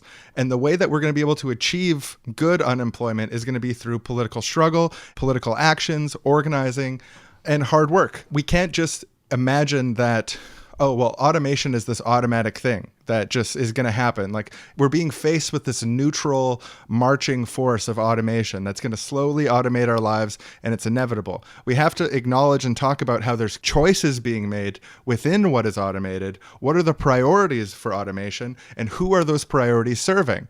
Well, capitalism is never going to give us a fully automated luxury society where everyone is taken care of. They're going to cut wages to workers, replace us with robots in any place they can, while trying to ensure that there's still enough consumers to buy the products in the end so the whole system doesn't fall apart. But we can demand that automation works for everyone. We can expect nothing less than automation working for everyone. Capitalism is going to do this very narrow type of automation that serves bosses at the expense of workers and generates bad unemployment. We need to address the issue of work ethic and what it means and create a new common sense so people can actually comprehend what's going on enough to fight for the good unemployment that we need. Full unemployment is the dream. Everyone should be able to not work and still have the wages they need to survive. So we need mass scale investment in the types of automation that will liberate people. And I want to draw that distinction and that fork in the road that we have, that we can think of automation as this inevitable wave that's just going to slowly wash over us and hit us. And we just hope the benevolent technocrats give us some of the scraps. But the reality is the people at the top are the ones who are going to benefit from the automation that we're facing. And the only way that we can distribute the goods, make sure that the bag that is generated through automation and through this increased productivity is distributed to everyone and not just the people at the top, is through political action, political discourse, and making sure that people know you can expect nothing less. We should expect nothing less than automation that works for all, a fully automated luxury society that actually takes care of people. That's the fork in the road. Capitalism's never going to bring us the good place, and we need to fight and push for the good place. It's funny. As you were talking, I was thinking of, do you know this guy, Ian Banks? Yeah. He wrote the Culture series. And I never really thought about post-scarcity anarchism as being a practical thing. For listeners who don't know what post-scarcity anarchism is, it's one of Murray Bookchin's very popular books, which I've never read, but I have a grasp on a lot of the ideas. And just seeing the way their society was in the book, where everything is automated, they're mining water from meteors, and it makes sense. It makes sense that we could live without a coercive government or state or capitalism. The only thing I would say is that I don't trust none of that shit. I don't trust the state, I don't trust the capitalists, and I don't know if I even have a lot of faith in humankind's ability to rise up at the scale and pace that we need to fight what's coming. And so for me, I'm definitely more someone who believes in creating our own systems of mutual aid, creating our own alternatives, creating our own capacities, getting away from bosses. I guess I'm more of a doomsday prepper in that regard, that I just see everything collapsing around me, and I wouldn't put all my eggs in the basket of we're going to make it there. That's not the arc of history I'm seeing. I'm seeing an arc of history where what the state does is pretty bad, and what corporations continue to do with rising sea levels and all the global warming hell we're facing. Again, all the more reason to rethink about our lives. The world is ending, shit's hitting the fan, we are the shit, the fan is all around us. Let's live our life today, because there might not even be a world in 40 years. So yeah, I'm sympathetic to that sort of way of thinking about building the counter institutions. I think is necessary no matter what sort of course that we're taking, because the future's so uncertain. So even if my tendency within this is I push for participation, I don't trust politicians for shit, and that's why I want to push them. That's why I want to push these organizations to take different actions and even try to get our people on the inside of those things. I see that as valuable. Hey, I do too, just for the record. I don't want to make it seem like I'm totally disagreeing by any means. Sorry to cut you off. Oh yeah, and I don't want to seem like I'm either, because I think what you're talking about is really, really important, because we have this risk of we're facing a climate Russian roulette, right? And we have got maybe a 1 in 6 chance of just being annihilated no matter what we do. It sounds so horrible, but we're rolling dice right now. We don't know what the future is going to be. And in the event of collapse, in the event of disruptive, deep collapse in ways that we can't imagine, we're going to need those mutual aid organizations, and we're going to need our own community bodies and relationships and connections with each other and trust. And, one of the things that capitalism does, in addition to alienating us from our work, is deprive us of trust in one another and deprive communities of the structure that they've had for generations. We need to build that trust and capacity to support each other in the event of unthinkable crisis. But I see that a very complementary thing in these orgs that we can use to defend ourselves in the event of unthinkable crisis are the same orgs and the same relationships that we need to have to interface with these systems. So I see it as often they're placed really in conflict with each other, but I see them as part of a strategy where we have an ecology of fronts, an ecology of tactics that have a complementarity between them that work towards shared ends and prepare us for any contingency. Does that make sense? I think that makes perfect sense, because we can't create enclaves of privilege that detach themselves from what's happening in the world and in the working class. If we believe in revolutionary, anarchistic, communistic ideas of how, we should live without alienation and leaders and capitalism or whatever, the only way that that's really possible on a mass scale, whether or not the world ends, is if we're always engaged in struggle and always participating in events. And these ideas are not seen as foreign. They're no, wait, we fought for 15 together. We've been seeing people hacking away at the role that labor plays in our economy, or people hacking away at the idea of capitalism. And so now it's almost gone. Let's be through with it. As opposed to if I were to go knock on all my neighbors' houses right now and ask them hey, y'all ready to fucking declare autonomy? I just moved here 6 months ago. I've been looking at Rojava. I think we can do that here in this little college town. I know half of y'all are war veterans from the Navy, and maybe some of y'all voted for Trump, but come on, let's just have a revolution. And it's not going to work that way. We have to be out there. The idea of going to your neighbors to ask, are y'all ready to declare autonomy? Obviously, it's a bit of a utopian fantasy that would work out immediately.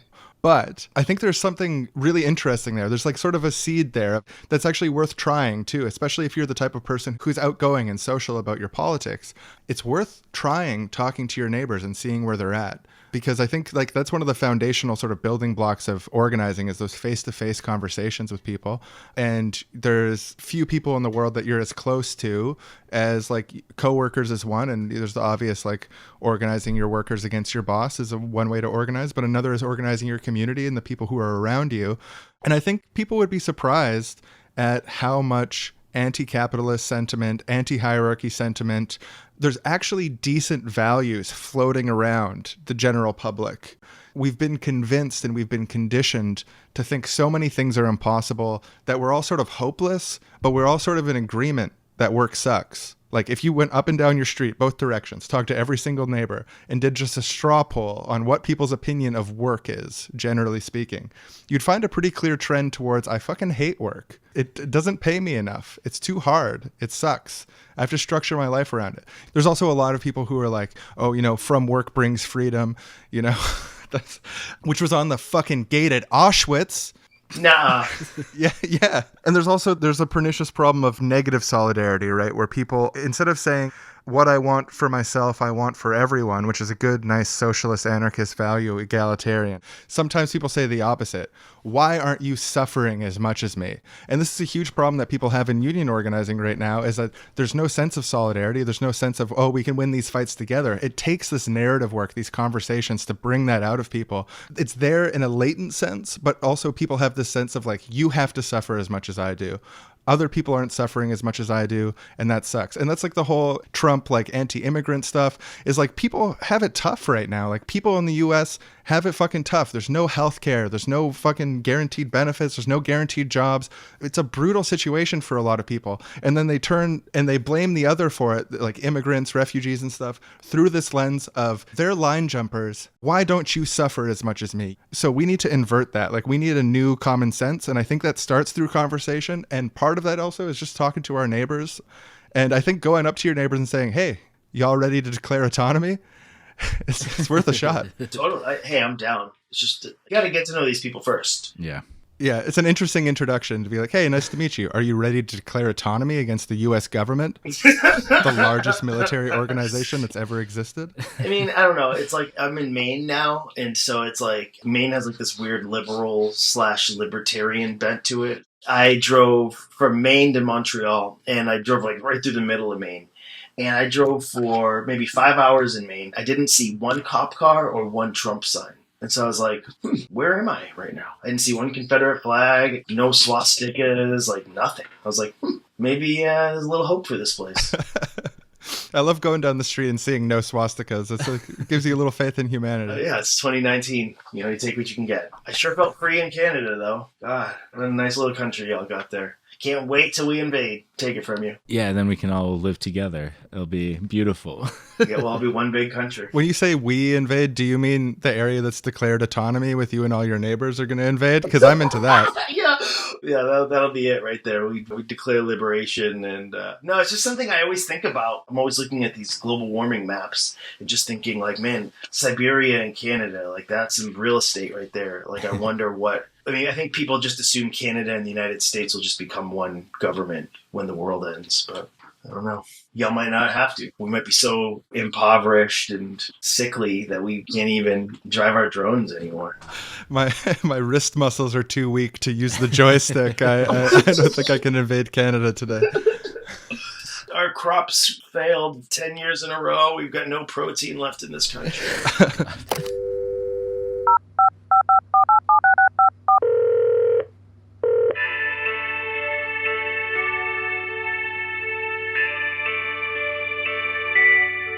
Hello, you've reached the Overwork hotline. My name's Kyle. Is work becoming too much for you? I guess, yeah. Let me guess. A loved one told you to call us. Yeah. He's standing right here beside me, making sure that I'm on the phone. And he thinks you're working too much? He does. Did you know that this Overwork hotline thing that we're doing is a real thing in Japan that they started doing in 1998? It's not just a comedy sketch thing. This is real? Yeah, the phenomenon of karoshi, which translates to overwork death, was so prominent in Japan in the 1980s that they introduced an Overwork hotline to get family members to persuade other people to consider, working less, because there was this epidemic of people dying from work. People actually dying? Yeah, like heart from attacks, work? stroke, stress.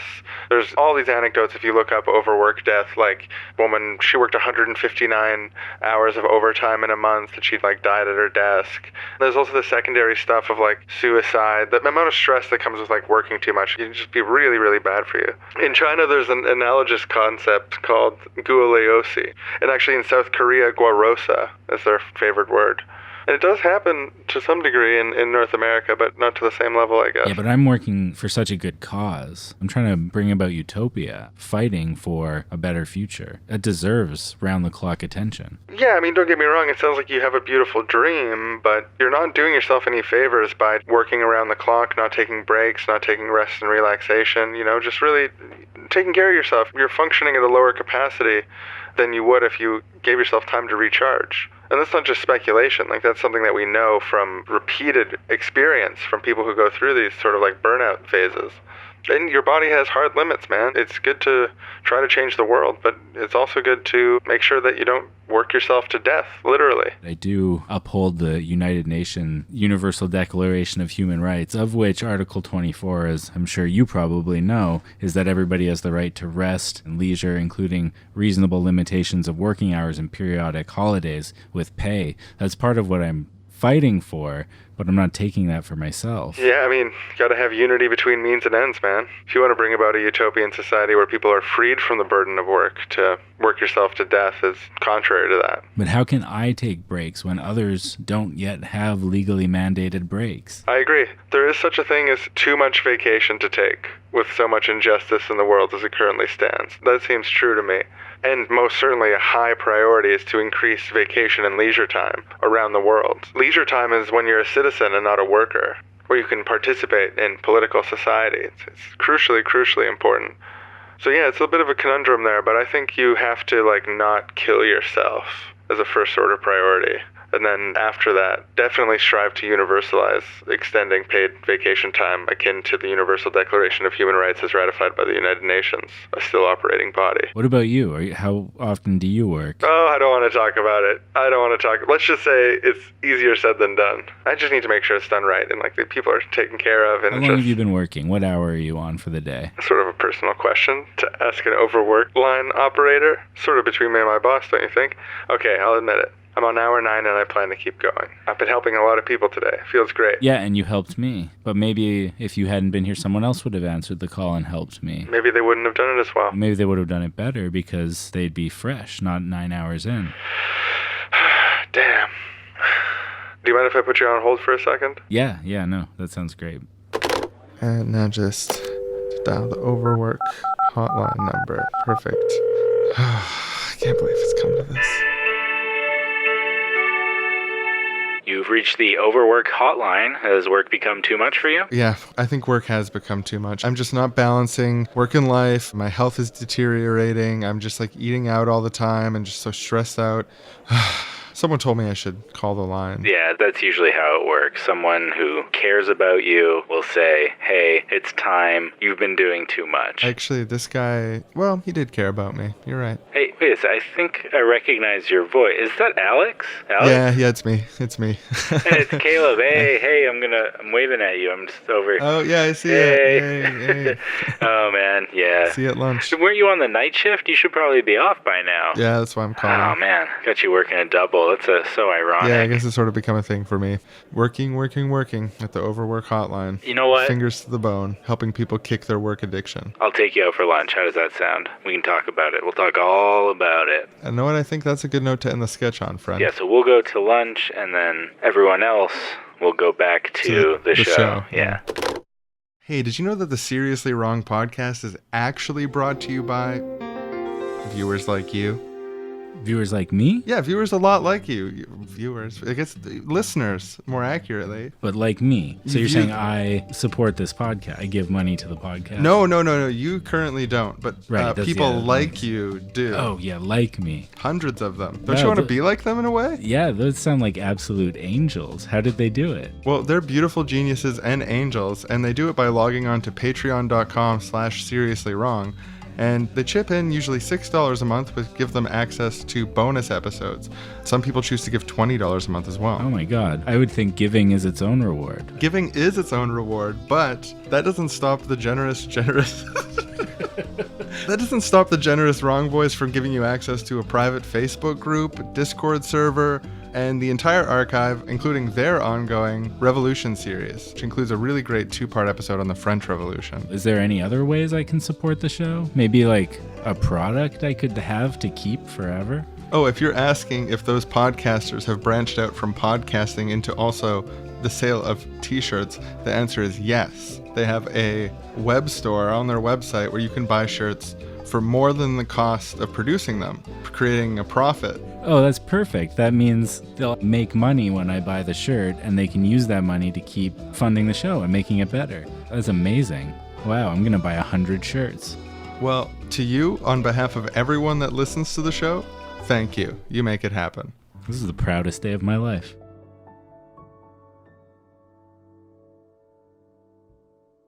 Is there anything else that you wanted to cover before we bring her down? Yeah, I mean, for me, like, one of the first times I heard, I mean, other than, like, Marx's alienation theory, Guy Debord, or Guy Debord, as people who speak English and don't know how these things are pronounced, was one of the first people, I think, to really write about work this way and, like, attacking the idea of work, at least that caught on to me. And for people who are interested in learning more about that, I'd say to check out the work of Guy Debord and the Situationists in general. And I got some quotes, and, like, the quote that stuck out to me: of the small number of things which I have liked and done well, drinking is by far the thing I have done best.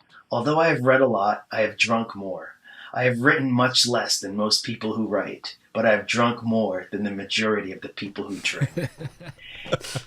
And granted, like, he had gout and, like, you know, he had, like, some health problems because of how much he drank. But, like, I think there's just something to be said for that.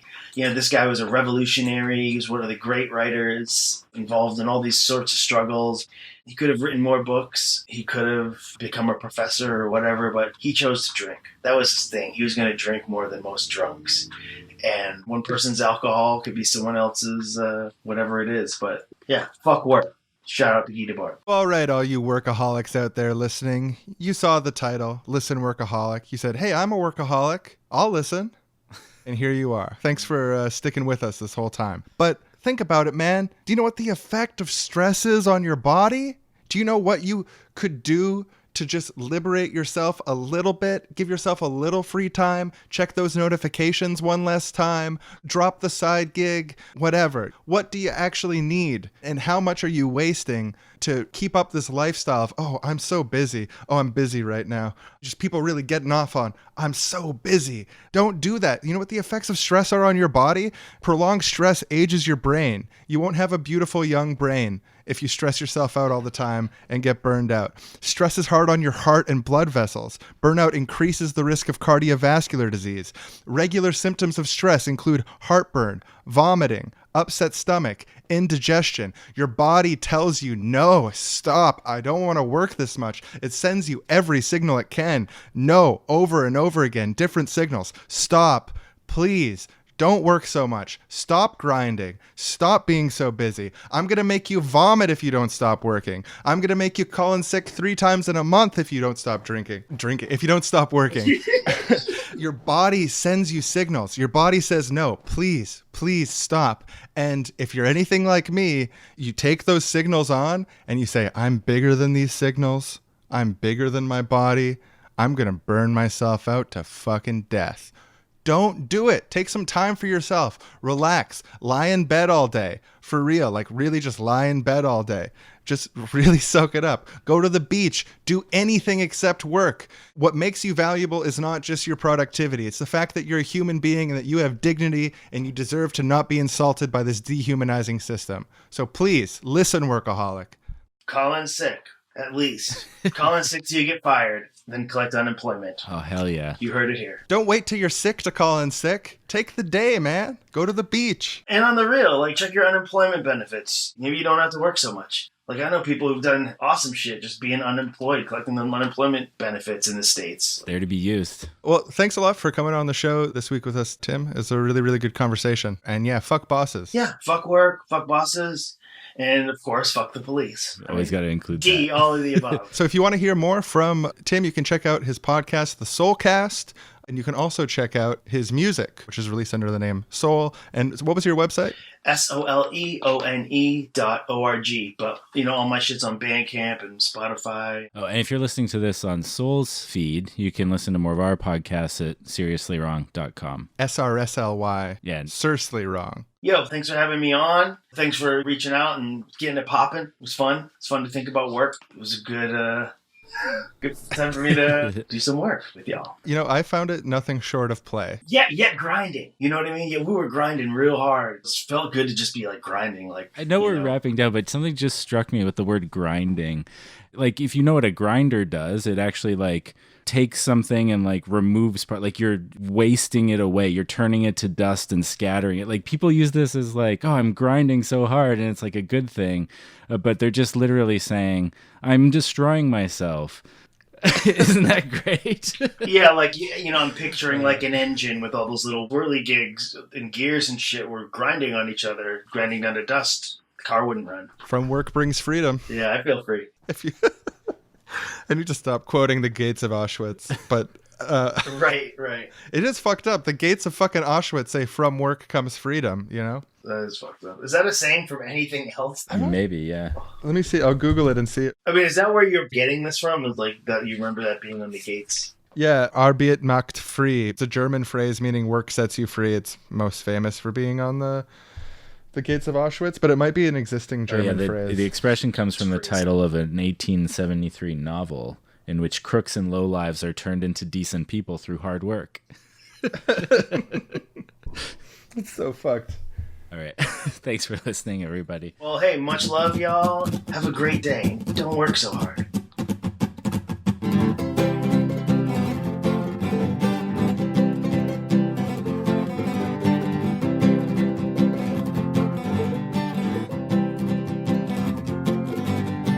I'm wrong, you're wrong, we're seriously wrong. I'm wrong, you're wrong, we're seriously wrong.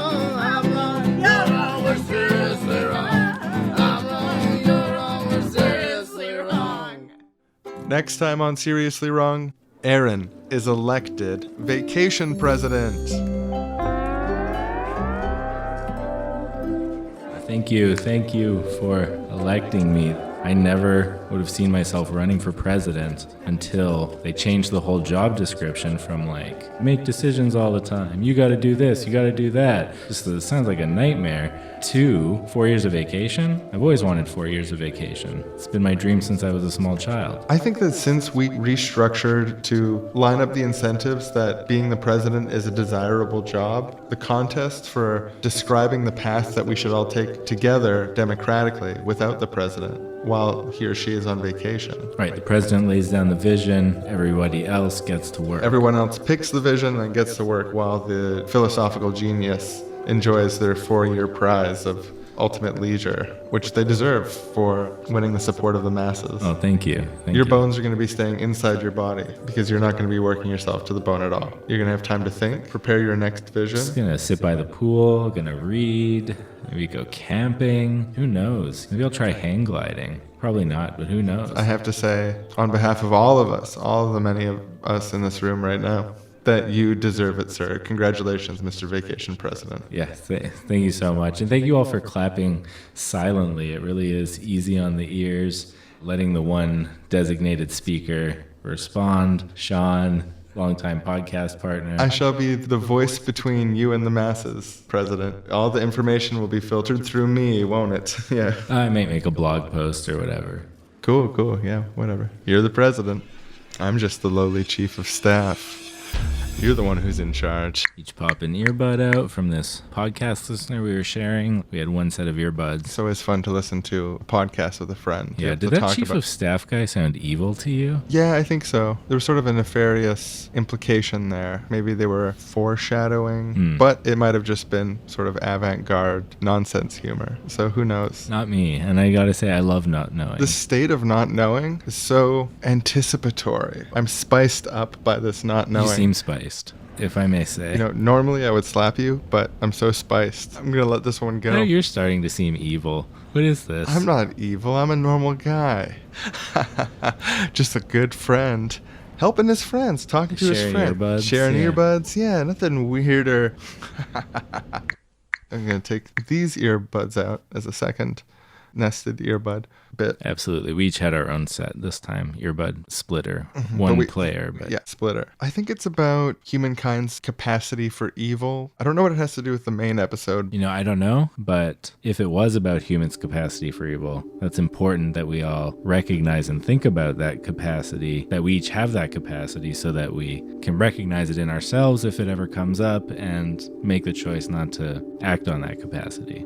Because some people think, oh, don't focus on that or whatever, but it's good. It's good to not shy away. And I'll just pop out that tape. That's a recording of you and me listening to an episode of Seriously Wrong here together 1 year ago today. And what a year it's been. And what an anniversary party this is. You know what? I think I knew that day. I think I knew that day, just as I know today. You're the one for me. Yeah. Adrian.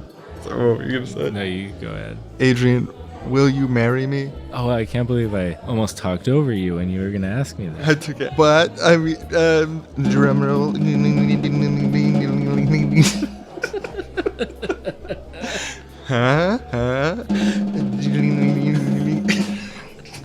Glad I brought this tiny drum. Pop out the tape.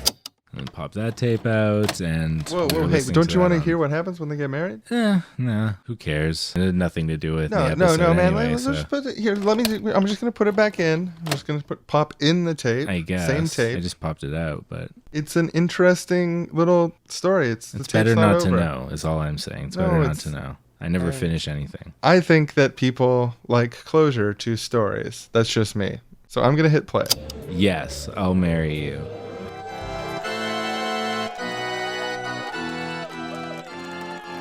Oh, that was so nice, so beautiful. I hope that's not rice they're throwing. Oh my God, all the family's here. All the family, all the friends. It's the biggest party. It's all about us. Oh my God. Honestly, can't wait to get into this limo and drive on, just the two of us for a minute. It's so wild today. I got some ethical, sort of philosophical questions about the whole notion of marriage. I think it's, now that I'm experiencing it firsthand and going through it, it's like I've got a new critique. My critique of marriage has been informed by this whole process of planning. You know what that kind of philosophical musing reminds me of? That podcast we used to listen to. Do you remember the 1 year anniversary where you proposed? Yes. Oh, yes. That podcast. It's been so long. Yeah, I haven't thought of that podcast in years. Whatever happened to... the hosts obliterated along with the entire west coast of North America and the nukes, obviously. Oh, yeah, the nuclear holocaust that rained down in our lifetime. Who could forget? Yeah, you try to forget. Sometimes stay up all night trying to forget. Turn down the digital audio here. Yeah, we were listening to that on speakers. That's the digital audio file of our wedding, talking about philosophy, politics, current events. We used to have a lot more time for stuff like that back then. What do you say? Yeah, sorry, I guess I should be more direct. I think these implying statements. Yeah, that implying statement makes me feel really defensive, like you're plotting against me. No. I'm trying to plot. I'm trying to plot not against you, but in favor of you. But I shouldn't be plotting at all. I should be directly communicating. I think that you're working too much and it's cutting into our together time, our philosophical discussion time. Our time listening to old recordings of us. Yeah, or just having the times that will become the new recordings that we'll maybe never listen to because we'll be dead when we're older. Oh, yeah, I guess we're mortal. That's a good point. I think you need to call the overwork hotline. They're professionals. They deal with this kind of thing. Yeah, I mean, better call the hotline now before you call the authoritarian leisure goons on me. The United Nations really takes number 24 super seriously. Oh, yeah, Article 24 of the Universal Declaration of Human Rights. Yeah, I'll call the line. What was the number? Beep, boop, boop. Whoops, misdialed. I'll have to start over here.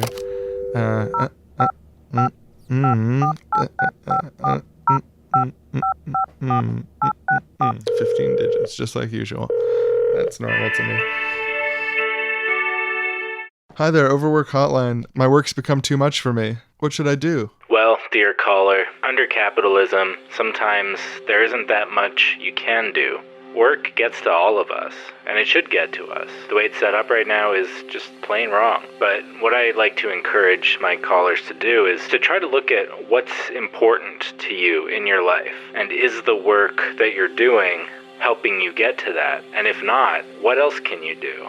And sometimes they have a bit of trouble figuring that out. And so then I say, take a nap, take a break, call in sick. It'll help you clear your mind. Wow, thank you so much. You changed my life. I'm gonna go straight up go to sleep immediately in the next 10 minutes. Thank you. Pop the tape out. It's the last tape. Yeah, this is the last bit. Yeah. Over. May all of you be well. I mean it, you know? Take care of yourself. From the wrong boys to you. Yeah, death comes for us all, but between now and then, take care of yourself. Always like to mention death. Isn't there something you could be doing less? Or more. Oh, like vacation? Yeah. Do you want to keep recording or stop recording? I want to stop recording.